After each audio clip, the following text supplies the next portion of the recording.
Welcome to this fourth session, chapter number 6, strings. थोड़ा सा हम पीछे से रिकैप कर लेते हैं। डे फर्स्ट में जो फर्स्ट क्लास थी उसमें हमने sequence data type, standard inbuilt data type, sequential, strings और उनमें इनकोडिंग और डिकोडिंग, स्ट्रिंग्स को कैसे क्रिएट करें, डॉक स्ट्रिंग्स क्या होती हैं, उन्हें कैसे एक्सेस करें और उन्हें क्रिएट करने के नियम क्या होते हैं, उनका क्या यूज़ होता है, क्यों क्यों डिक्लेयर करते हैं, फिर उन्हें हम एक्सेस कैसे करें और डॉक स्ट्रिंग्स का क्या इम्पोर्टेंस है। बहुत इंपॉर्टेंट चीज़ थी ये। फिर लॉजिकल एंड फिजिकल लाइन, ये आपका कवर हो चुका है। फिर वर्किंग विद स्ट्रिंग्स कैसे डिफाइन करें, उसके करेक्टर्स को कैसे एक्सेस करें, इंडेक्स मेथड के द्वारा कैसे करें, स्लाइसिंग से कैसे करें, छोटा सा इंट्रोडक्शन था। फिर strings are immutable. Then in next class हमने देखा लॉजिकल एंड फिजिकल लाइन से स्टार्ट हुआ और स्ट्रिंग्स को दोबारा थोड़ा सा कवर किया और उसके बाद उन्हें डिटेल में गए। स्ट्रिंग्स आर इम्यूटेबल, इस चीज़ को हमने प्रूव किया कि स्ट्रिंग्स को एक बार डिफाइन करने के बाद उनमें कोई वैल्यू उनकी चेंज नहीं की जा सकती। और ये पॉसिबल तभी है जब आप उस स्ट्रिंग की एक कॉपी कर लें, उसमें कोई भी चेंज करें। अब ट्रवर्सिंग स्ट्रिंग, स्ट्रिंग के हर एक करेक्टर तक हम कैसे पहुंचें, कैसे उसे डिस्प्ले करें, तो उसके लिए while loop, len function will be used with while, and that can also be used with loop, and loop may be used simply. You have already seen the programs make through loops and while loops. Enumerate, a different function which has not been mentioned in a book, but I had already told you. And then reversed, हम इन चीज़ों को देख चुके हैं, इनके programmes बनाने भी हमने देखे। Then next is slicing. Slicing को यहीं पे छोड़ दिया था क्योंकि आगे इसमें काफ़ी कुछ था इसलिए, और आगे फिर अभी वो आएगा। नेक्स्ट स्ट्रिंग फॉर्मेटिंग, बहुत इंपॉर्टेंट पार्ट था ये स्ट्रिंग फॉर्मेटिंग का, जिसमें एस्केप सीक्वेंस क्या है और रॉ स्ट्रिंग क्या है, फॉर्मेट फंक्शन क्या है, उनके कीवर्ड पैरामीटर्स क्या है स्ट्रिंग फॉर्मेटिंग में। पैरामीटर्स में कीवर्ड फॉर्मेटिंग होती है, डिफ़ॉल्ट फॉर्मेटिंग होती है, इनका इंटरनल रिप्रेजेंटेशन कैसे होता है, और ट्रंकेटिंग स्ट्रिंग्स, इसी तरीके से नंबर्स को फॉर्मेट करना। और ये काफ़ी कुछ हमने डे 3 में भी कवर किए थे, मैक्सिमम डे 3 में ही सही तरीके से ये कंप्लीट कवर किए थे हमने। फॉर्मेट स्ट्रिंग्स में क्या होता है, उसमें दो पार्ट होते हैं। एक पार्ट होता है लेफ्ट होता है टेम्पलेट का, प्रिंट के बाद जो हम लिखते हैं इस तरीके से, प्रिंट डबल कोटेशन, और इसमें जो कुछ हम लिखते हैं, और उसमें जगह जगह पे हम यूज़ करते हैं ये कर्ली ब्रैकेट्स, इन्हें प्लेस होल्डर्स कहते हैं। और जब ये लिखना हमारा this is and this is,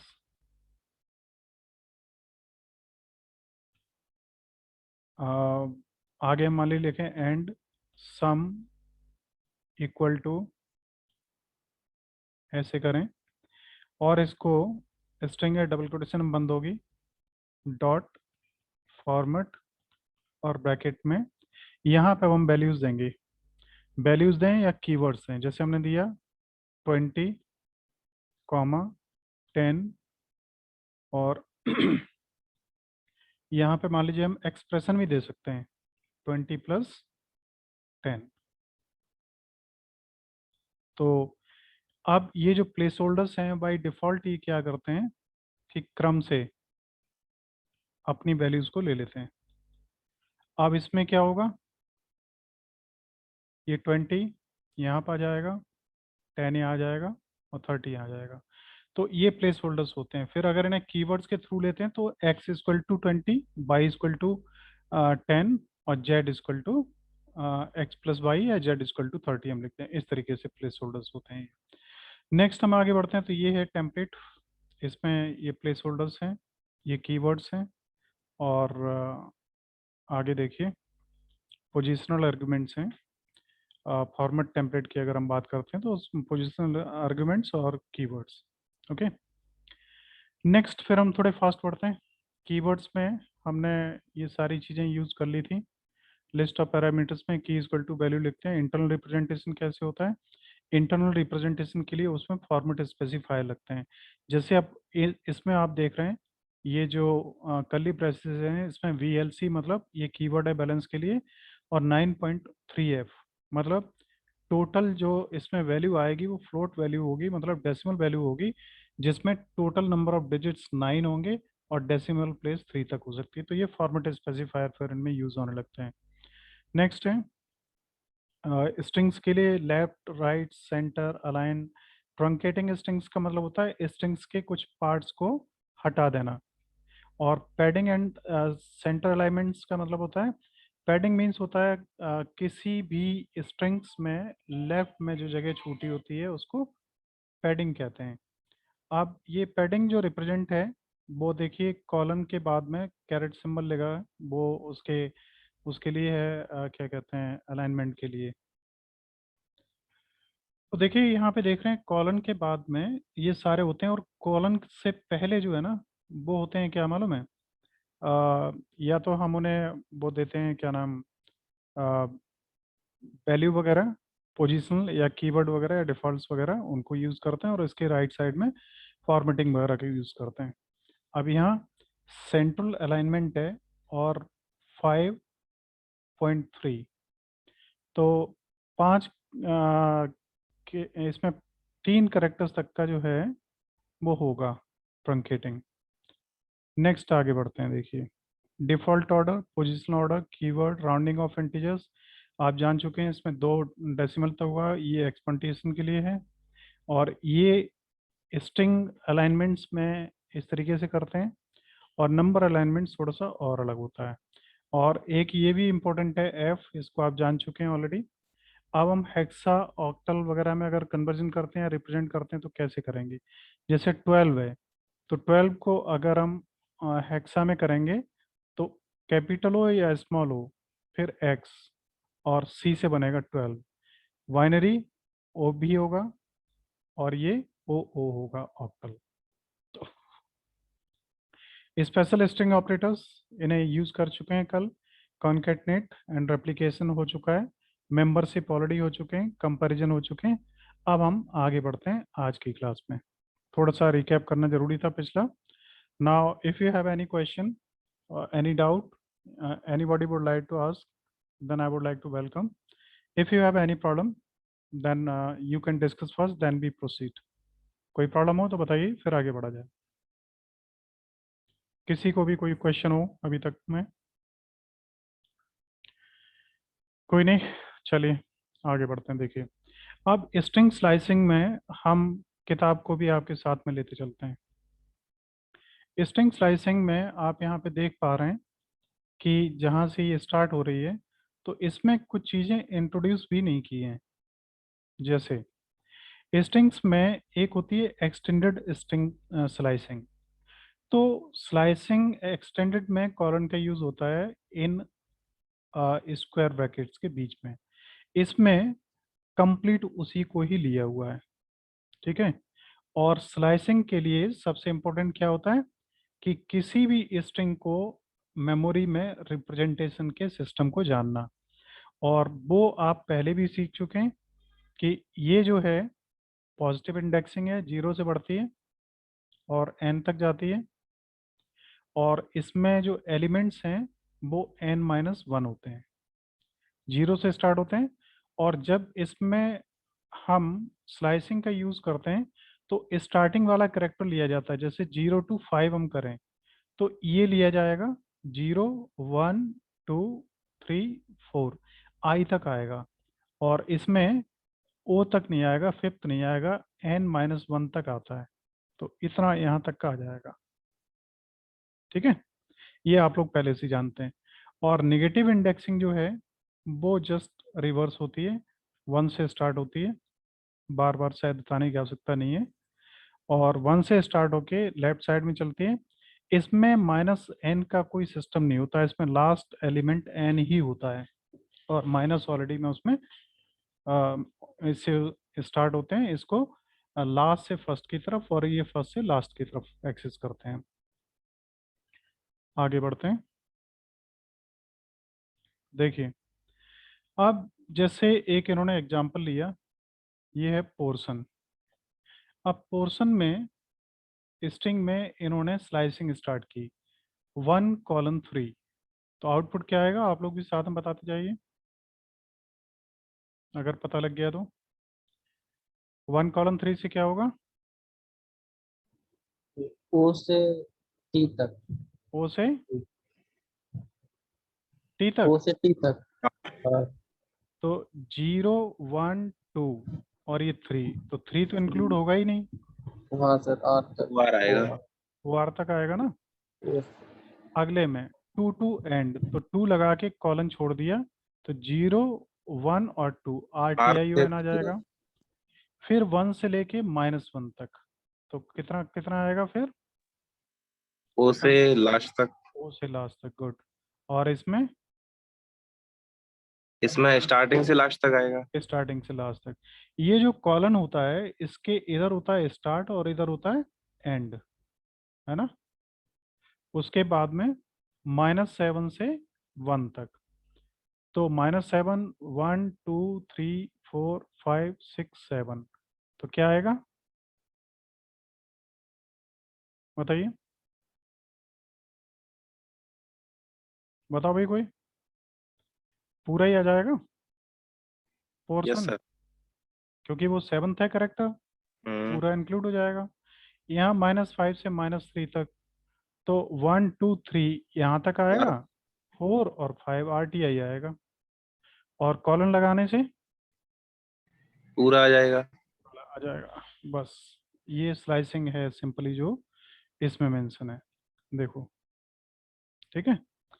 अब इसमें ये स्क्वायर ब्रैकेट्स को ऑपरेटर की तरीके से यूज किया जाता है, और कॉलन इसमें रेंज स्लाइस ऑपरेटर होता है। इसको ये रेंज डिफाइन करता है कि कितनी क्या रेंज होगी।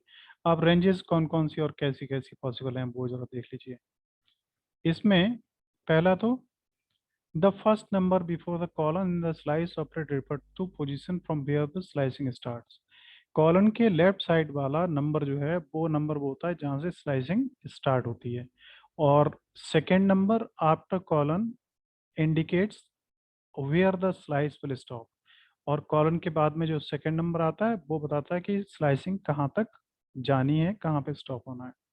If the first number is not specified, अगर पहला नंबर नहीं दिया हुआ है तो वो 0 से स्टार्ट हुआ मान लिया जाता है।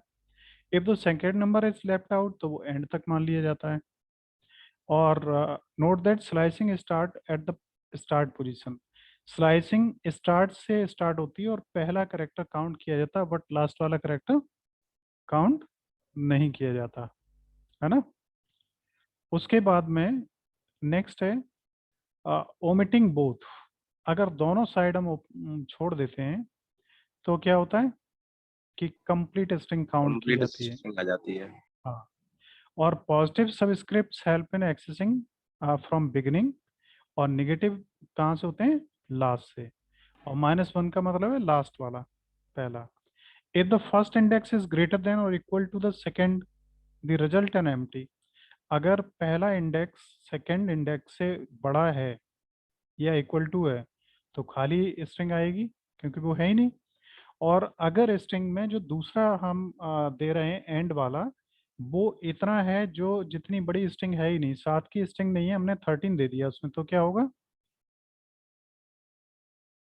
एरर आ रहा है। एरर जितने हैं आएगा, वही।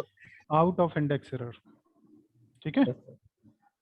चलिए देखिए अब अगला है इसमें लैंग्वेज 1:3 क्या आएगा, AN।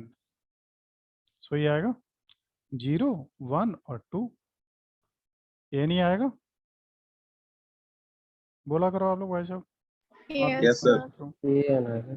दूसरा है 5:, तो 5 के आगे के सब, तो 0, ए 1, जी ए। 2, 0, 1, 2, 3, 4 और 5, तो AG आ जाएगा, गुड। नेक्स्ट है -1, तो E आएगा यस केवल। सर। -1:, तो पूरा आ जाएगा पीछे से पूरा। लैंग्वेज। और ::-1, तो ये उल्टा हो जाएगा, रिवर्स हो जाएगा, EGAUGNAL। ये आएगा उल्टा। ठीक है, s इक्वल टू 10। अब हमने यहाँ पे किया reverse, string equal to s len colon colon -1। अब ये भी क्या करेगा, ये भी रिवर्स प्रिंट कर देगा। ये लेन फंक्शन क्या करता है, काउंट कर लेता है इसमें कितने करेक्टर हैं। तो इसने काउंट कर लिए कितने करेक्टर, और उन करेक्टर्स को उल्टा करके हमने प्रिंट कर दिया इससे, प्रिंट स्टेटमेंट से जो इसके अंदर स्टोर हुआ। तो ये भी उल्टा प्रिंट हो जाएगा, स्टार NET स्टार, इस तरीके से हो जाएगा। ठीक है, आगे देखिए, स्लाइसिंग इसमें भी है प्रोग्राम में, तो इसको जरा समझिए। BPB पब्लिकेशन 03, तो 0 1 2 3 BPB आ जाएगा, है ना। Yes sir. नेक्स्ट है कॉलन 10, तो शुरू से लेके 9 तक के आ जाएंगे। Yes sir. 4 कॉलन, तो 4 से लेके एंड तक के सब आ जाएंगे। और कॉलन, इसका मतलब सारे सभी आ आ जाएंगे, जाएंगे। BPB सारे आ पब्लिकेशन पूरा आ जाएगा।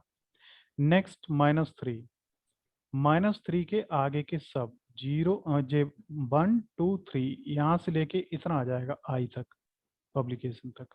ठीक है, फिर कॉलन -2, तो सेकंड आएगा N, और नहीं, स्टार्टिंग से यहाँ तक का N तक का इधर का आ जाएगा पूरा, क्योंकि इधर कुछ दिया नहीं ना, तो यहाँ से स्टार्टिंग होती है यस सर, इसलिए। 4 तक का आ जाएगा। हाँ, अब नेगेटिव सेकंड इंडेक्स, तो नेगेटिव सेकंड इंडेक्स तक आएगा, या केवल एक ही इंडेक्स आएगा, पीछे वाला आएगा सिर्फ। सिर्फ पीछे वाला एक आएगा। और पॉजिटिव इंडेक्सिंग में क्या होता है, स्टार्ट होता है जहाँ से वहाँ तक होता है, और इसमें इधर से स्टार्टिंग ली जाएगी तब आएगा, नहीं तो इसमें लास्ट वाला एक ही आएगा इंडेक्स। ठीक है, फिर है specifying STRIDE in string slice. String slice में स्ट्राइड क्या होता है, आप लोगों ने पढ़ा है पहले, जानकारी है आपको कुछ, स्ट्राइड क्या होता है, मालूम है? क्यों भाई? नहीं सर। देखो, स्ट्राइड क्या होता है कि जैसे ये पोर्शन एक स्ट्रिंग है, स्ट्राइड में स्टार्ट, स्टॉप और स्टेप, 0 से स्टार्ट होके हमें कहाँ तक जाना है, 7 तक, 7 तक। और 2 का स्टेप होगा। तो अगर स्ट्राइड नहीं है तो हर 2 अक्षर छोड़ के अगला अक्षर प्रिंट होगा, है ना। और अगर स्ट्राइड है तो दूसरा अक्षर छूट जाएगा, वो प्रिंट नहीं होगा, ये समझ लेना, बस इतना सा है। अब 0 पे P प्रिंट हो गया, यस सर। PO 2 करेक्टर हो गए, तो O प्रिंट नहीं हुआ, R प्रिंट हो गया। फिर OR, वो सॉरी R और T, फिर दूसरा आया OI, नहीं एक मिनट, PO हो गया, फिर PO के बाद में R हो गया, अब RT मिलके 2 हो गए, फिर इसके बाद अगला नहीं, OR के बाद में फिर T नहीं आया, और TI के बाद में फिर O नहीं आएगा। इस तरीके से हर दूसरा करेक्टर स्किप हो जाएगा, जैसा एक किस्म और स्किप होता था, आपको ध्यान है? सर दूसरा करेक्टर होगा या 2 करेक्टर्स होंगे? नहीं, दूसरा करेक्टर। देखो थोड़ा सा समझो दोबारा, P आया पहला 0, अब P को काउंट करके अगला करेक्टर फिर उसमें ऐड कर लो, तो 2 हो गए PO। तो 2 O नहीं आएगा, दूसरे के आगे वाला आएगा R, तो R आ गया। अब R के साथ में R और T 2 हो गए, फिर अगला I नहीं आया, तो I और O, फिर अगला ये सॉरी T और I के बाद में O नहीं आया, और फिर N लास्ट वाला आ गया। इस तरीके से वो 2 करेक्टर्स स्किप करके चलेगा। ठीक है, एक और किस में स्किप होता था, ध्यान है कुछ, किस में स्किप होता था? आपने फॉर लूप यूज किया है? लूप लगा के उसमें दे देते थे रेंज, जैसे ऑड इवन निकालने के लिए। क्या देते थे जब वो स्किप होता था स्टेप? स्टेप देते थे सर, पहले स्टार्टिंग पॉइंट फिर एंड वाला, और स्टेप दे देते थे। नहीं भाई साहब, वो चीज नहीं थी। उससे तो इंक्रीमेंट या डिक्रीमेंट होता है वो। अच्छा। लेकिन वो चीज ही प्रिंट ना हो, वो स्टेप ही प्रिंट ना हो। जैसे हम लूप से प्रिंट कर रहे हैं गिनतियां। फॉर लूप फॉर आई इन, मान लो हमने कर दिया रेंज 10। ठीक है, लूप हटेगा, यहाँ कॉलन लगेगा, यहाँ पे हम करेंगे प्रिंट आई। अब इससे 1 से लेके 10 तक की गिनतियां प्रिंट हो जाएंगी। Yes sir. अब हम चाहते हैं 5 प्रिंट ना हो, 1 2 3 4 हो, फिर 6 7 8 9 10 हो, तो क्या करेंगे मालूम है? भूल गए सभी लोग? इफ आई इक्वल टू 5, तो क्या करेंगे?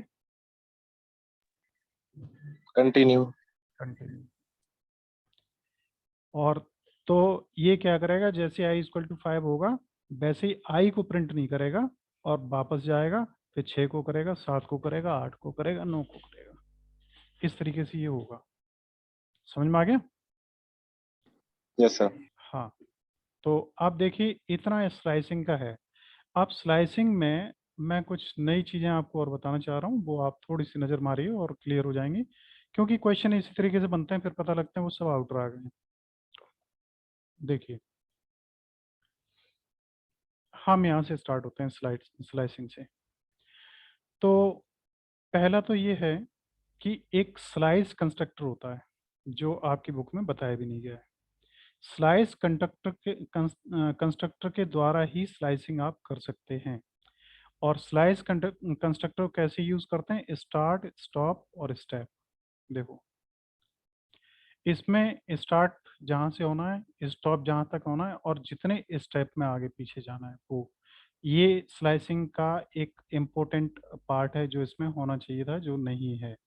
मैं अब आपको कुछ प्रोग्राम्स दिखाता हूँ जिनके द्वारा आपकी चीज़ें क्लियर होंगी। एक तो स्ट्रिंग्स है,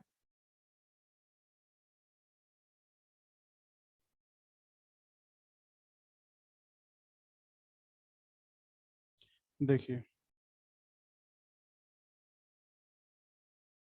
इसमें एक प्रोग्राम होना चाहिए स्ट्रिंग्स के नाम से। एक मिनट,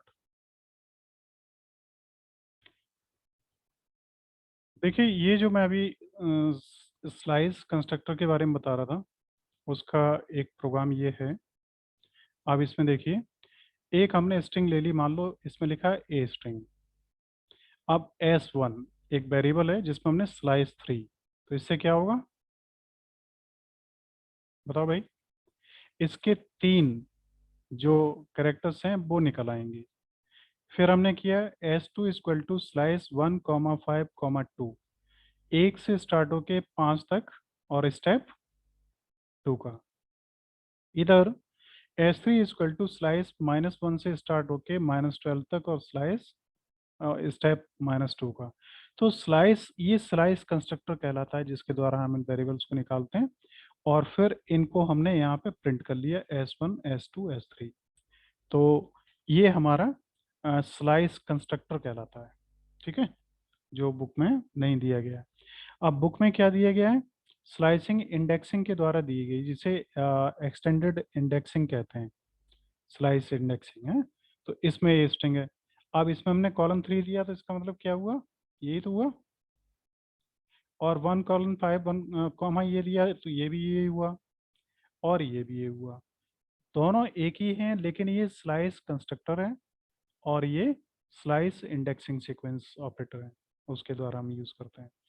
प्रिंट स्ट्रिंग्स इन रिवर्स, और रिवर्स में अगर हमें प्रिंट करनी है तो हम कॉलन कॉलन -1 लगा के भी प्रिंट कर सकते हैं। और इसका एक रिवर्स फंक्शन भी आता है, उसके द्वारा भी कर सकते हैं। अब इसमें स्ट्राइड देखिए क्या है, 0 7 2। तो दो करेक्टर, पहला होगा, फिर दो करेक्टर हो गए, उसके बाद में आर होगा, फिर दो करेक्टर हो जाएंगे आर टी, फिर आई होगा, फिर दो करेक्टर होंगे यहाँ से, इस तरीके से होगा। इस प्रोग्राम को हम रन करते हैं, देखिए ये है स्ट्रिंग स्लाइसिंग। और इस स्ट्रिंग स्लाइसिंग में हमने इससे किया AST, इससे किया AST, ये किया और फिर ये किया। तो ये अब एक चीज आपके लिए जो नई है वो है स्लाइस कंस्ट्रक्टर क्या होता है, और स्लाइस कंस्ट्रक्टर के द्वारा स्ट्रिंग को कैसे एक्सेस करें। तो एक चीज ये मिल जाएगी, बाकी का सब सेम ही है। और यहाँ पे ये -1 उल्टा है और ये स्ट्राइडिंग है, ये प्रिंट हो रहा है PRIN। ठीक है, आगे बढ़े। Yes sir. देखिए, तो ये स्लाइडिंग का हुआ, ये extending index slicing using index sequence है। अब इसके ये तरीके आप पहले किताब में भी देख चुके हैं, मैंने फिर भी यहाँ भी लिख दिए, अब इन्हें समझाने की ज़रूरत है नहीं। स्ट्राइड मैंने अभी बता ही दिया है। इसके बाद आते हैं स्ट्रिंग फंक्शंस एंड मेथड्स। अब यहाँ पे एक चीज़ शायद आप नहीं समझ पाएंगे, इसे ज़रा समझने की कोशिश करना। यहाँ भी हेडिंग यही है ना, फंक्शन एंड मेथड्स। आप में से कोई बताएगा स्ट्रिंग फंक्शन एंड मेथड्स में कोई डिफरेंट है? कोई अंतर है दोनों में? कोई बताओगे भाई? क्यों? देखिए सर स्ट्रिंग, हाँ बताइए। जब फंक्शन को क्लास के अंदर डिफाइन किया जाता है तो मेथड कहते हैं उसे। हाँ ठीक है, सही है। और फंक्शन? सब फंक्शन फंक्शन होता है। तो अंतर क्या हुआ दोनों में? क्या मेथड फंक्शन नहीं है फिर? है। और फिर क्या फंक्शन भी मेथड है? function। देखिए, सभी मेथड्स फंक्शन हैं, लेकिन फंक्शन मेथड नहीं है। फंक्शन इंडिपेंडेंट डिफाइन किया जाता है और इसके साथ में DEF कीवर्ड यूज होता है। और मेथड डिफाइन करते हैं तो इसके अंदर भी DEF मेथड यूज, वो कीवर्ड यूज होता है। लेकिन मेथड जब भी हम कोई यूज करते हैं तो उससे पहले उसकी क्लास होती है और क्लास के अंदर मेथड होता है। तो मेथड को जब हम एक्सेस करते हैं तो उसको एक्सेस करने का भी सिस्टम ये होता है, क्लास डॉट मेथड। और फंक्शन को सीधा फंक्शन नेम से हम ये खाली ब्रैकेट लगा के कॉल कर लेते हैं, इसके आगे पीछे में लगाने की कहीं कोई ज़रूरत नहीं होती। ठीक है, तो जो मेथड्स हैं वो क्लास के पार्ट्स होते हैं और ये क्लास के द्वारा या क्लास के ऑब्जेक्ट्स के द्वारा एक्सेस किए जाते हैं। अब ये चीज़ इम्पोर्टेंट है काफ़ी जाननी, और अनफॉर्चुनेटली आपकी पूरी किताब में कहीं भी मेथड और क्लासेस हैं नहीं, जबकि ऑब्जेक्ट ओरिएंटेड प्रोग्रामिंग्स में क्लासेस और ये क्या नाम है, ऑब्जेक्ट्स और मेथड्स, यही सबसे इम्पोर्टेंट चीज़ है। क्लास तो शुरुआती यहाँ से होती है, जो इसमें इंट्रोड्यूस भी नहीं किया गया सिलेबस में। ठीक है, और आपको मालूम है मेथड और फंक्शंस में जावा में केवल मेथड्स होते हैं, इसमें कोई भी फंक्शन नहीं होते। और पाइथन आपका सपोर्ट करता है दोनों को, मेथड्स को भी और फंक्शंस को भी। जावा में कोई फंक्शन नहीं होते। और जावा में पहला पहला जो स्टेटमेंट है ना, फर्स्ट लाइन, वो शुरू ही क्लास से होती है और उसके बाद में कोई आगे स्टेप बढ़ता है। और पाइथन में ऐसा कुछ भी नहीं है, सब कुछ हट गया है, सब कुछ सरल है। आगे बढ़ते हैं। मैं थोड़ा सा आपको दिखाना चाहूँगा, आपके और थोड़े कंसेप्ट क्लियर हो जाएं, क्योंकि प्रोग्रामिंग में अगर थोड़ा सा भी आगे का आप सोचेंगे तो आपको जानना पड़ेगा कि क्लासेस क्या होते हैं, उनके ऑब्जेक्ट्स क्या होते हैं। ये छोटा सा प्रोग्राम है, इससे आपके कंसेप्ट क्लास, मेथड और फंक्शन के मामले में क्लियर हो जाएंगे। देखिए, ये जब हम क्लास कोई बनाते हैं तो क्लास के लिए हम कीवर्ड यूज करते हैं क्लास। तो ये क्लास एबीसी है। जब भी हम कोई मेथड या फंक्शन बनाते हैं तो उसके बाद भी कॉलन लगाते हैं। तो ये क्लास एबीसी है। अब ये DF method ABC, ABC method हमने अब एक क्लास के अंदर बनाया है। ये क्लास है, क्लास के अंदर ये बन रहा है। और सेल्फ, सेल्फ का मतलब होता है ये एक पैरामीटर है, और ये देना जरूरी नहीं है, अगर ना दें तो भी कोई दिक्कत नहीं। इससे ये पता लगता है कि ये जो मेथड है क्लास मेथड है। ये मेथड्स कई तरीके के होते हैं, तो ये क्लास मेथड है, इसलिए सेल्फ का यूज किया जाता है। और इसके अंदर जो कुछ दिया जाता है इसमें, इन ब्रैकेट्स के अंदर, उन्हें क्या कहते हैं? पैरामीटर। PARAMETER। और ये पैरामीटर्स कितने भी हो सकते हैं, या कोई भी पैरामीटर नहीं हो सकते हैं, नो पैरामीटर।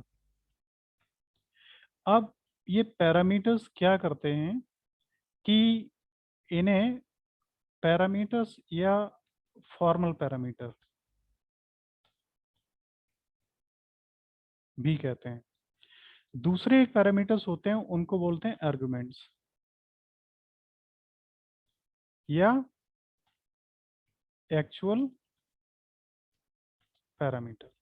देखो, जब आप कोई फंक्शन बनाते हैं, जैसे आपने मान लीजिए ये फंक्शन बनाया डिफाइन मेथड एबीसी, या एक देखो फंक्शन ये बनाया आपने डिफाइन सब्सट्रैक्ट ए कॉमा बी रिटर्न ए माइनस बी। तो प्रिंट सब्ट्रैक्ट 10 कॉमा 12, इसको अगर हम रन करें तो क्या आंसर आएगा, कोई बताएगा? प्रिंट सब्ट्रैक्ट, सब्ट्रैक्ट क्या है? एक फंक्शन है जो यहाँ पे डिफाइन किया है, इसको हमने यहाँ पे कॉल कर लिया। यहाँ पे दिया 10, यहाँ पे दिया 12, आंसर क्या आएगा? -2। -2। क्योंकि अब यहाँ पे देखना, ये ए जो है, ये ए क्या करता है? ये वैल्यू लेता है कहाँ से? यहाँ से।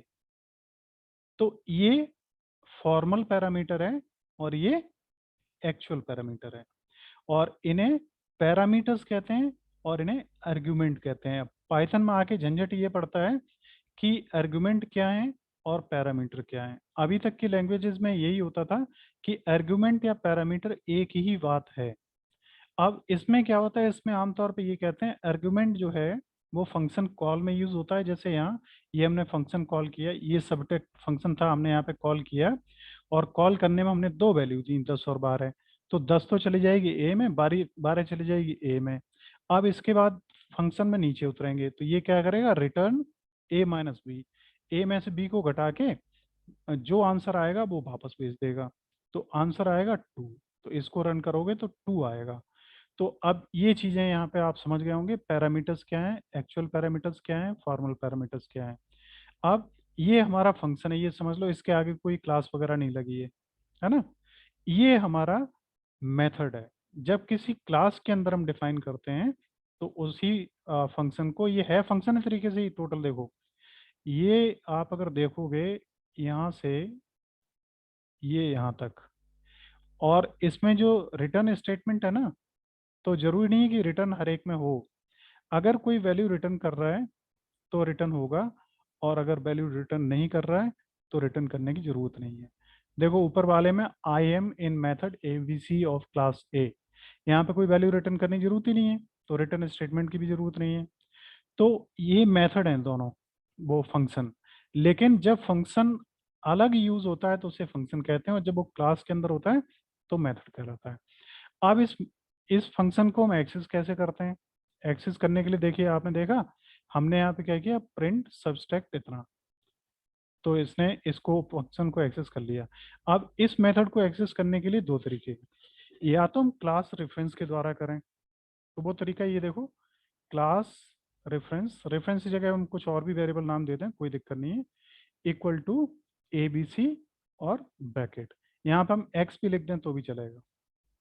तो ये एबीसी जो बना है इसका ऑब्जेक्ट बन जाएगा। अब ये क्लास रेफरेंस क्या है, ऑब्जेक्ट है एबीसी क्लास का। अब एक तो हम इसके द्वारा एक्सेस कर सकते हैं, दूसरा है क्लास रेफरेंस मेथड एबीसी। तो दूसरा तरीका उसको एक्सेस करने का एक ये है कि मेथड एबीसी, ये नाम है इसका, देखो ये इस फंक्शन का नाम है एबीसी। तो इसके द्वारा हम इस फंक्शन को कॉल कर लें क्लास रेफरेंस, कोई भी वेरिएबल दे दें, डॉट मेथड एबीसी, या class reference equal to ABC और ब्रैकेट, इससे ये ऑब्जेक्ट कॉल होगा और ये असाइन होगा। अब class R equal to ABC, अब ये क्या है कोई बताएगा, ये एबीसी अब ये कॉल हो रहा है। तो ये जब कॉल होगा तो फिर क्या होगा, हमारी ये क्लास में जो मेथड है ये एग्जीक्यूट होगा, और यहाँ class R dot method ABC ये भी इसको कॉल करेगा, और 2 बार लिखा हुआ आएगा I am in method ABC of class ए। अब यहाँ पे आ जाओ। अब मेथड 2 तरीके के होते हैं, एक इनबिल्ट होते हैं और एक डिफाइन करने पड़ते हैं। और तो यहाँ पे देखो ये इनबिल्ट मेथड है, ceil underscore variable equal to math dot ceil 15 सब मेथड के टाइप बता दीजिएगा कौन कौन से होते हैं, हम्म? कौन कौन से टाइप होते हैं मेथड के? मेथड्स के टाइप यस सर। एक इनबिल्ट है और एक यूजर डिफाइंड है, ठीक है। ओके। यहाँ पे ये जो हम बना रहे हैं ये हमने खुद बनाया है, इसलिए यूजर डिफाइंड है। और मैथ डॉट सेल ये जो है ये इनबिल्ट है। अब ये इनबिल्ट कैसे है वो मैं अभी बताता हूँ आपको। तो देखिए ये फंक्शन इनबिल्ट है, क्यों? क्योंकि मैथ नाम का एक लाइब्रेरी फाइल बनी हुई है जिसके अंदर ये सील नाम का फंक्शन है सीलिंग के लिए, और उस जो लाइब्रेरी फाइल है उसको हमने पहले प्रोग्राम में कॉल किया। देखो यहाँ पे इस सीलिंग फंक्शन को यूज करने के लिए ये हमने यूज किया इंपोर्ट मैथ। तो इस मैथ नाम की जो फाइल है उसके अंदर ये सीलिंग फंक्शन डिफाइन है। इसको अगर हम कॉल नहीं करेंगे तो ये यहाँ पे काम नहीं करेगा। एक बार मैं रन करके आपको दिखाता हूँ। देखिए इस प्रोग्राम को रन किया हमने, तो रन करने पे देखिए क्या हुआ कि I am in method ABC, ये तो दिया इसने आउटपुट, इसने जो कॉल किया इसने। दूसरा ये इसने कॉल किया, ये इसका आउटपुट हुआ। और इस सीलिंग ऑफ 15.25 इज 16, तो ये इसका हुआ। अब इसी तरीके से एक फंक्शन होता है math dot math header file में ही, जैसे देखो यहाँ पे प्रिंट मैथ डॉट पाई, ठीक है, प्रिंट कर दो, पाई की वैल्यू आ गई है ना। अब आप क्या करो, ये जो इंपोर्ट हमने मैथ फाइल करी है इसको बंद कर दो। बंद कर दो मतलब कमेंट बना दो। अब ये फाइल इस प्रोग्राम में इसके ये जो 2 फंक्शन हैं, एक सीलिंग और एक पाई, ये दोनों एक्सेस नहीं होंगे क्योंकि ये दोनों इसके द्वारा इसमें आ रहे थे। अब हम प्रोग्राम को रन करें तो देखो ये एरर बता रहा है, ट्रेस बैक एरर, और बता रहा है मैथ इज नॉट डिफाइंड। अब मैथ डिफाइंड नहीं है तो इसका मतलब है मैथ ऑलरेडी किसी दूसरी फाइल में पहले से ये दोनों फंक्शन डिफाइन है, जिस फाइल को हमें इसमें इंपोर्ट करना पड़ा, और इसको फिर इंपोर्ट अगर कर लेंगे तो यही काम करने लगेगा। ठीक है, आगे बढ़ते हैं।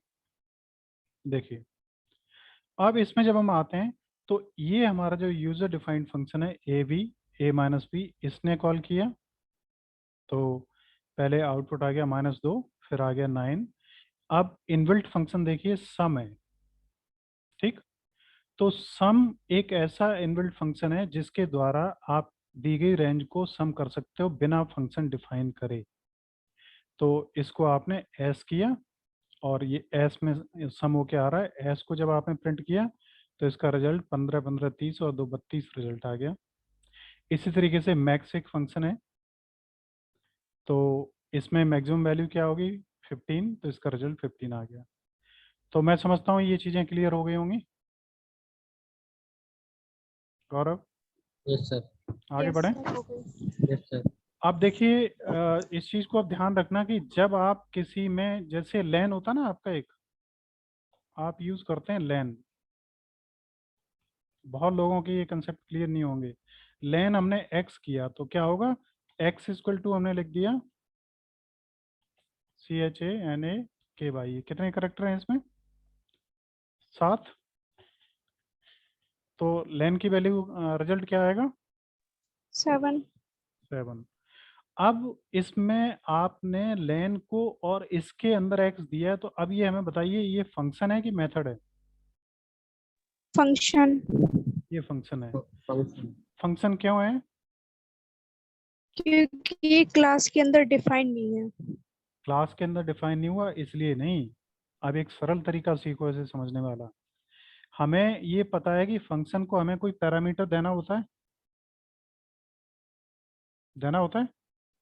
Yes sir. और क्लास का यस सर। और क्लास का अगर कोई एलिमेंट होता है तो वो कैसे एक्सेस होता है, क्लास डॉट एलिमेंट, डॉट लगा होता है पहले। तो आप यस सर। इसमें स्ट्रिंग के जो तमाम अभी मेथड और फंक्शन सीखेंगे, इसमें कुछ एक में पहले उसका नाम होगा,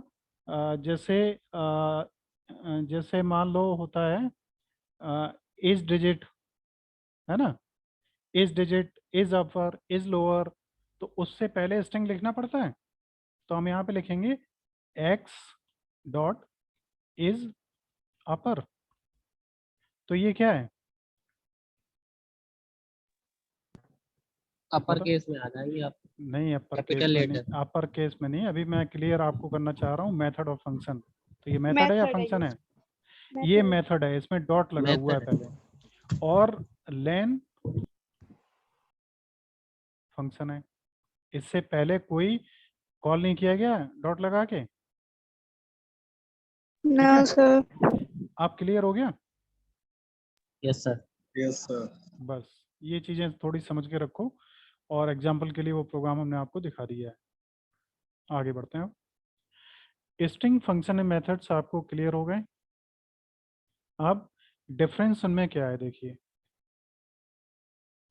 function and methods are two distinct entities. These are not similar. Java is an also OP language, but there is no concept of function in it. But Python has both. Method और ये जो function है दोनों अलग अलग हैं, और Python में दोनों यूज होते हैं, और जावा में मेथड्स का यूज होता है, फंक्शंस का नहीं। अब पाइथन मेथड्स क्या है, method is called by its name but is associated to an object. A method is implicitly pass the object on which it is invoked. It may or may not return any data. A method can operate on the data instance variable that is contained by the corresponding class. अब इसे सरल शब्दों में आप समझिए, ये डॉक्टरी भाषा है कि कोई क्लास होती है और क्लास के अंदर वेरिएबल होते हैं, तो उन वेरिएबल्स को इंस्टेंस वेरिएबल कहलाते हैं। और उसके जो फंक्शन होते हैं उन फंक्शंस को मेथड्स या इंस्टेंस मेथड्स कहा जाता है। और उसके वेरिएबल्स को डायरेक्टली एक्सेस नहीं कर सकते, या तो क्लास इंस्टेंस के थ्रू एक्सेस करेंगे या मेथड इंस्टेंस के थ्रू एक्सेस ऑब्जेक्ट बना करेंगे। अब पाइथन फंक्शंस क्या है, function is block of code that is also called by its name. ये इंडिपेंडेंट होता है, वो डिपेंडेंट नहीं होता है, वो क्लास पे डिपेंड होता है, और ये स्वतंत्र होता है। फंक्शन में कितने भी पैरामीटर्स लिए जा सकते हैं और इन्हें बाहर से दिया जाता है। इट मे और may not return any data. Function does not deal with class and it's concept instance concept. तो फंक्शन के लिए क्लास या उसके इंस्टेंसेस का कोई मतलब नहीं है। आप देखो लैन वैन ये तमाम फंक्शन है ना। अब यहाँ पे देखो कैपिटल है, तो कैपिटल मान लो हमने एक्स लिया, एक्स में कोई वैल्यू है, उसको हम कैपिटलाइज करना चाह रहे हैं, तो कैपिटलाइज होगा। तो ये क्या है, मेथड है। और मेथड। ये क्या है, फंक्शन है। फंक्शन। ये क्या है, मेथड है। मेथड। तो बस इस तरीके से अब आपको, अब इज लोअर, इज अपर, ये दुनिया भर के आपके उसमें समझाए गए हैं। अब और बहुत हैं ये, इन्हें देखो मैं एक बार आपको दिखा दूं। ये स्ट्रिंग फंक्शंस बहुत सारे हैं और इनको कुछ लिमिट में ही हमने यहाँ पे शो किया है, और इनका एक प्रोग्राम भी है जिसमें कुछ इंपॉर्टेंट फंक्शंस की कैसे यूज़ किया जाएगा वो मैं भी दिखाता हूँ। तो यहाँ पे आप देख पा रहे होंगे आपके सामने स्क्रीन में, ये फंक्शंस और मेथड्स हैं जो यूज़ किए जाएंगे। अब इनमें से सभी आपको ज़रूरत आमतौर पर नहीं पड़ती, लेकिन हर एक अपने आप में एक इम्पोर्टेंट तो है ही, और उसे आप जो है समझना चाहें तो आपको और एक्सटेंडेड स्टडी करनी पड़ेगी। फिलहाल आपके लेवल में जो चीज़ें हैं उन्हें हम ले लेते हैं और उन्हें एक बार समझ लीजिए आप। देखिए,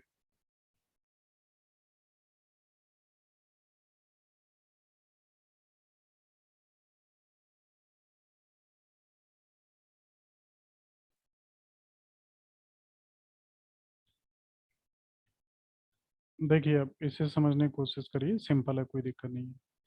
हमने कोई वेरिएबल ले लिया एस एस, इसमें लिख दिया Python programming. S s dot upper क्या करेगा बताओ? कैपिटल में कैपिटल चेंज कर लेटर, देगा, कैपिटल लेटर। ये लोअर में चेंज कर देगा स्मॉल यस में, सर। और ये क्या करेगा? Boolean methods. बूलियन मेथड्स क्या होते हैं?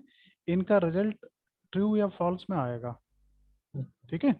तो print number dot isalnum, क्या ये अल्फा न्यूमेरिक है नंबर में?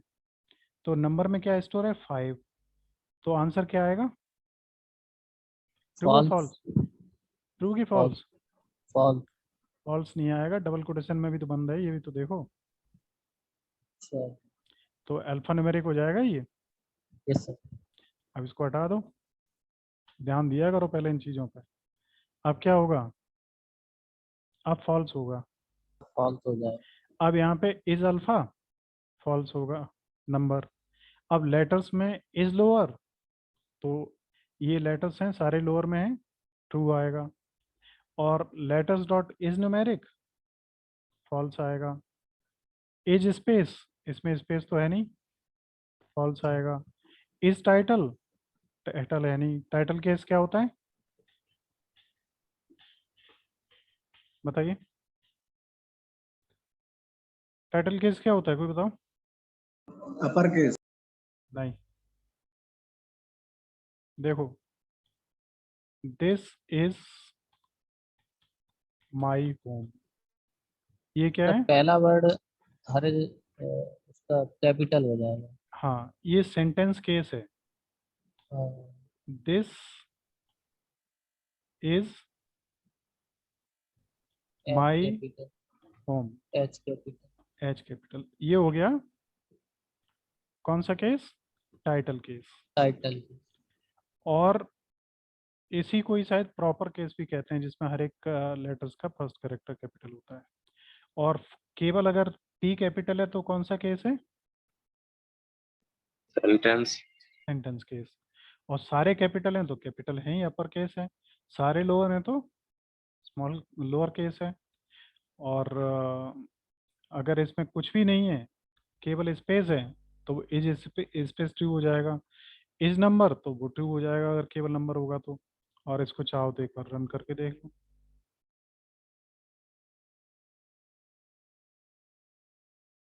देखो, अपर इसने कन्वर्ट कर दिया किसमें? कैपिटल में। और इसने लोअर ने कन्वर्ट कर दिया स्मॉल में। और बूलियन मेथड्स, बूलियन मेथड्स में हम पहले में ही आए, और number equal to 5, letters equal to इतना, और एरर बता रहा है इज ऑल नम। अब इसमें नंबर इज ऑल नम, तो बता रहा है कि क्या बता रहा है? String consist of alphanumeric characters, no symbols. तो integer object has no attribute isalnum. अब इंटीजर ऑब्जेक्ट जो होते हैं ना, उनमें एल नम चलेगा ही नहीं, क्योंकि इंटीजर में कोई कैपिटल या अल्फाबेटिक या न्यूमेरिकल तो होते नहीं, वो तो केवल न्यूमेरिकल ही होते हैं, है ना? तो यहाँ पे चलेगा लेटर्स। देखो एलएम फंक्शन जो है वो लेटर्स करेक्टर्स पे अप्लाई होता है, इस पे अप्लाई नहीं होता। अब इज अल्फा, तो आगे देखिए, रन करिए, ट्रू आ गया ये। अब इज अल्फा भी किस पे चलेगा?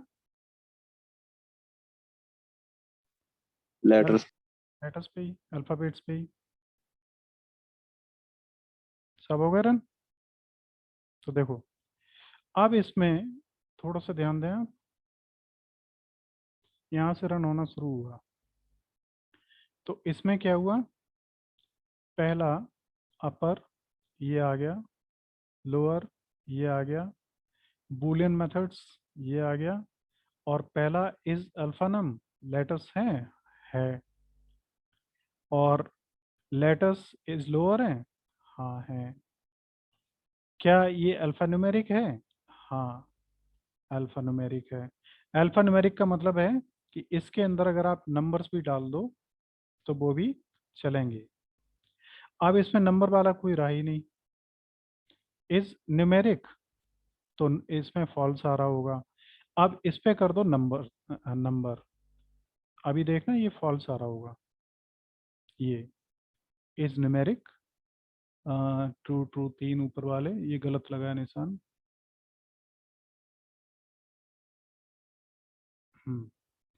तो फर्स्ट सेकंड थर्ड गलत लगा था निशान वो, देखिए ये इसका है, और ये नीचे वाला नीचे का है।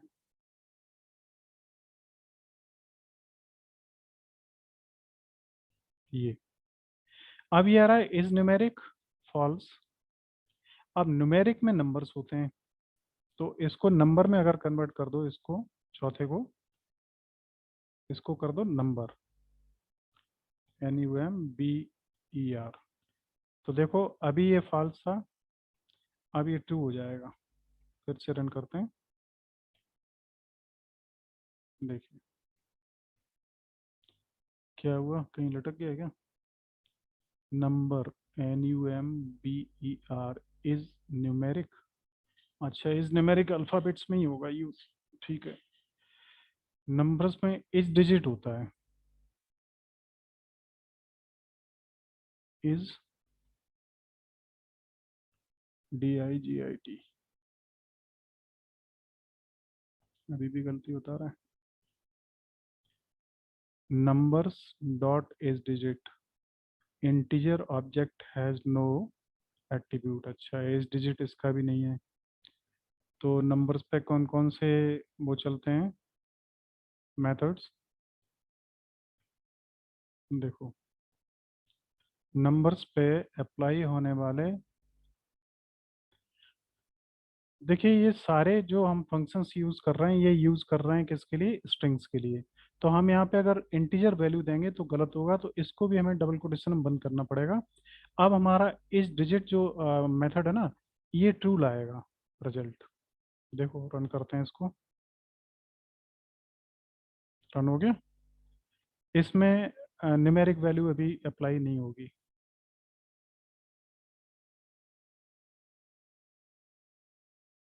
देखिए इन्हें हम सभी को हटा देते हैं। यहाँ पे इज अपर, यहाँ से चले हम ट्रू से, is alpha numeric, true.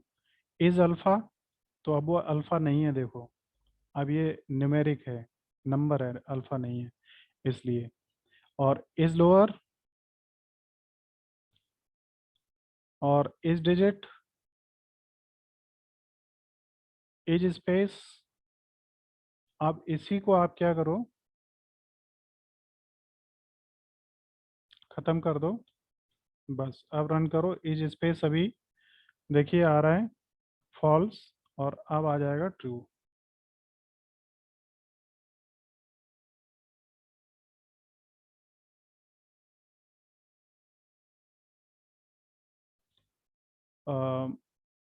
Is space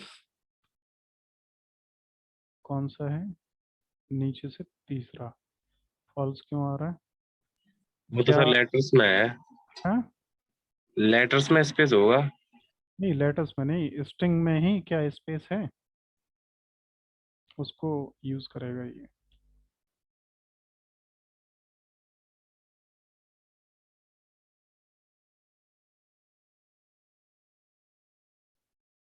एक मिनट, नीचे से चारों फॉल्स बता रहा है, इज अपर है नहीं।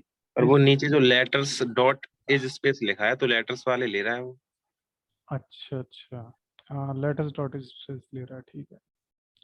तो लेटर्स में इसमें करना पड़ेगा स्पेस, तब ट्रू होगा वो। अब ये ट्रू आएगा, गलती यही हो रही थी। ठीक है, देखो अब इसको रन करते हैं।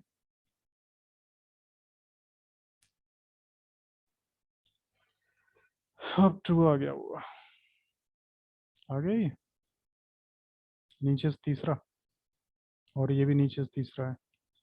तो क्या उसमें स्पेस है? हाँ है। तो ये फंक्शन है सिंपली। ठीक है, अब डिटरमाइनिंग स्ट्रिंग लेंथ। तो लेंथ अगर हमें किसी की निकालनी है तो आप जानते ही हैं, स्ट्रिंग है contribution to open source, total character इसमें 28। ये कहाँ से आ रहा है? इससे आ रहा है, ओपन सोर्स और print string string equal to ये। अब हम ऊपर वाले ब्लॉक कर दे रहे हैं, जिससे नीचे वाले कुछ एडवांस फंक्शंस हैं, इन्हें आप सही तरीके से समझ सकें।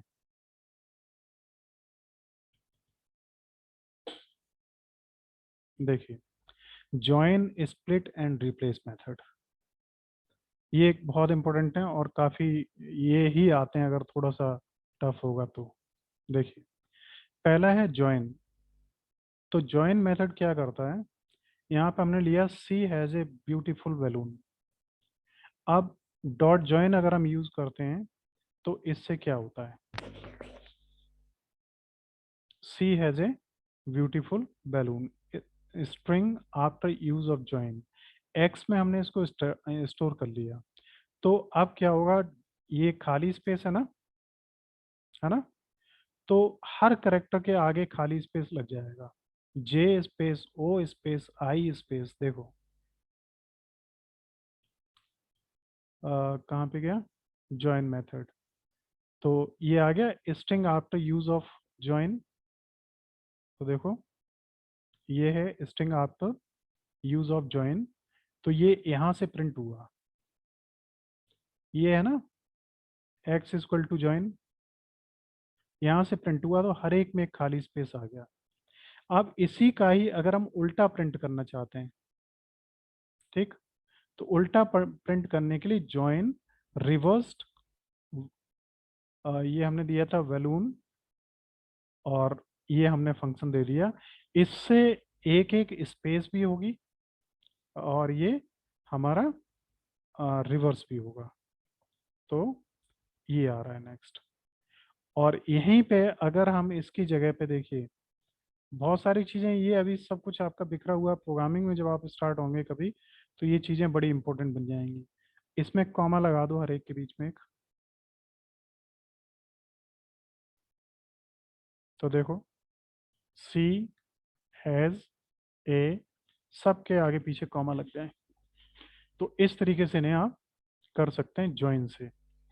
अब रिवर्सल फ्रॉम ओरिजिनल स्ट्रिंग, ये हो गया। Comma separated string from A list of strings. अब यहाँ पे देखना, ये अमित, प्रदीप और राजकुमार, ठीक है, ये हमारे हैं क्या, ये क्या है, लिस्ट है ना। स्ट्रिंग को हम कैसे पहचानते हैं, सिंगल, डबल या ट्रिपल कोटेशन होते हैं। लिस्ट को क्या होता है, स्क्वायर ब्रैकेट, स्क्वायर ब्रैकेट, और ट्यूपल पैरेंथेसिस, और डिक्शनरी कर्ली ब्रैकेट्स, और सेट, इनमें भी कर्ली ब्रैकेट होता है। ठीक है, तो ये हमारी क्या है स्क्वायर ब्रैकेट में लिस्ट। ये लिस्ट के 3 एलिमेंट्स हैं। अब इन 3 एलिमेंट्स को हम कॉमा से सेपरेट करके प्रिंट करना चाहते हैं। तो जॉइन में देखो जैसे हमने ऊपर कॉमा लगाया था, वैसे ही लिस्ट से पहले हमने यहाँ पे जॉइन स्टेटमेंट दे दिया, और ये देखो क्या करेगा, आउटपुट देगा। तो इन सब में कॉमा लगे हुए आएंगे। देखो अमित, प्रदीप और राजकुमार। ठीक। नेक्स्ट अब है स्प्लिट फंक्शन। इसको देखिए, contribute to open source, print split open source. तो ये आ जाएगा, ये जो आ रहा है प्रिंट, ये वाला नहीं, हाँ, कंट्रीब्यूट टू ओपन सोर्स। ये किससे आया है? स्प्लिट से। देखना, जब ये था हमारा रेगुलर टेक्स्ट था, इसको अब हमने चेंज किया कि इसमें लिस्ट में अगर चेंज करना चाहा तो हमने स्प्लिट फंक्शन का यूज किया, और ज्वाइन का फंक्शन यूज करके स्ट्रिंग को हमने कन्वर्ट कर दिया कि इसमें, अब वो लिस्ट को स्ट्रिंग में, और स्ट्रिंग को हमने कन्वर्ट कर दिया लिस्ट में स्प्लिट फंक्शन यूज करके। उसके बाद नेक्स्ट आगे हम देखते हैं। तो हमारा फिर ये लास्ट रह जाता है रिप्लेस मेथड। रिप्लेस मेथड क्या करता है, किसी ओरिजिनल स्ट्रिंग में जो टेक्स्ट दिया गया है वो उस टेक्स्ट को तो चेंज नहीं करता, उस टेक्स्ट की एक कॉपी बना के उसमें चेंज कर देता है। जैसे देखो ये ओपन सोर्स है, अब ओपन सोर्स डॉट रिप्लेस हमने किया तो इसमें ओपन की जगह पर हमने कॉपीराइट कर दिया। तो यहाँ पे था कंट्रीब्यूट टू ओपन सोर्स। अब इसका जब आउटपुट आया तो ओरिजिनल स्ट्रिंग है कंट्रीब्यूट टू ओपन सोर्स, और रिप्लेस जब हमने किया तो कंट्रीब्यूट टू कॉपीराइट सोर्स। किससे चेंज हुआ? ओपन हो गया कॉपीराइट से। बस यही है, और इसके साथ ही आपकी स्ट्रिंग्स का काम भी आज खत्म है, और ये चैप्टर आपका कंप्लीट है। इस चैप्टर में कुछ देख लेते हैं, अगर नीचे कुछ बचा है तो प्रोग्राम्स हैं और फिर वही फंक्शंस हैं। ये is alpha, is upper, is digit, upper, is strip. Is trip से क्या होता है कि जो ये आ रही है खाली जगह, ये खत्म हो जाएगी, सेव वाटर पूरा लिखा हुआ ये आ रहा है। इसी तरीके से ये एल एस ट्रिप है, एस ट्रिप नहीं है, लेफ्ट साइड को ट्रिप करता है। एक आर एस ट्रिप और होगा, राइट साइड को करेगा। लोअर लोअर में कन्वर्ट कर देगा। इज लोअर चेक करेगा कि क्या ये लोअर वो है, लोअर है। उसके बाद में इस टाइटल, टाइटल वही कैपिटल्स को चेक करता है सभी को। आर ट्रिप राइट साइड का ट्रिप कर देगा, ये जो खाली स्पेस आ रही है इसको ट्रिप कर देगा, तो ये खाली स्पेस नहीं आएगी। ठीक है। एज स्पेस जो अभी चेक किया था। फिर ये रिप्लेस, पहले ओल्ड दे दो, हमने पहले दिया था वो क्या नाम है, ओपन सोर्स, और फिर यहाँ पे दिया था कॉपीराइटेड, तो ये चेंज हो गया था इससे। स्प्लिट वो तोड़ देता है उसको। वर्क इज वर्सिप को तोड़ के इसने बना दी इसकी लिस्ट, वर्क इज वर्सिप। ये स्ट्रिंग थी, स्ट्रिंग को तोड़ते हैं हम तब बनती है लिस्ट, और जब लिस्ट को ज्वाइन करते हैं तो बनती है स्ट्रिंग। इन चीज़ों में थोड़ा सा ध्यान रखिए बस। ये उन्हीं के फंक्शन है थोड़े से। ज्वाइन है, और str किसी भी चीज़ को स्ट्रिंग में चेंज कर देता है। स्वैप केस, ये स्वैप केस क्या करता है, कैपिटल को लोअर बना देता है और लोअर को कैपिटल बना देता है। पार्टीशन, ये उनको तोड़ता है। पार्टीशन फंक्शन भी एक अच्छा फंक्शन है। देखो जहां से भी आप तोड़ना चाहते हैं वो यहाँ पे हमें देना पड़ता है, और वो देने के बाद में उस स्ट्रिंग के, जैसे गोल्ड गोल्ड दिया है तो गोल्ड के आगे अगर कोई होता तो वो टूट के इसके डी के साथ जुड़ जाता, और इसके पीछे ई एन है तो ये जुड़ के स्टार के साथ जुड़ जाएगा, रिजल्ट ये आएगा। ठीक है। और एस टी आर से किसी भी नंबर को हम स्ट्रिंग में कन्वर्ट कर सकते हैं। जैसे हमने एस टी आर 17 लिखा, 17 इंटीजर है लेकिन रिजल्ट आया 17, ये स्ट्रिंग है। बस इसके साथ ही ये सारा कुछ खत्म है। आप इसमें अगर कोई प्रश्न है किसी का तो आप पूछ लीजिए।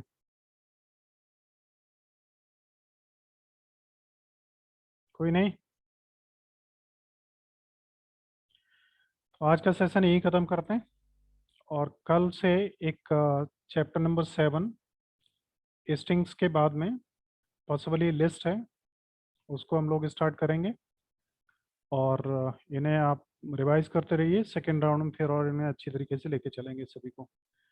किसी का अगर कोई क्वेश्चन नहीं है तो आज का सेशन यही ख़त्म करते हैं, कल फिर मिलेंगे। Till then take care and good bye. Thank you.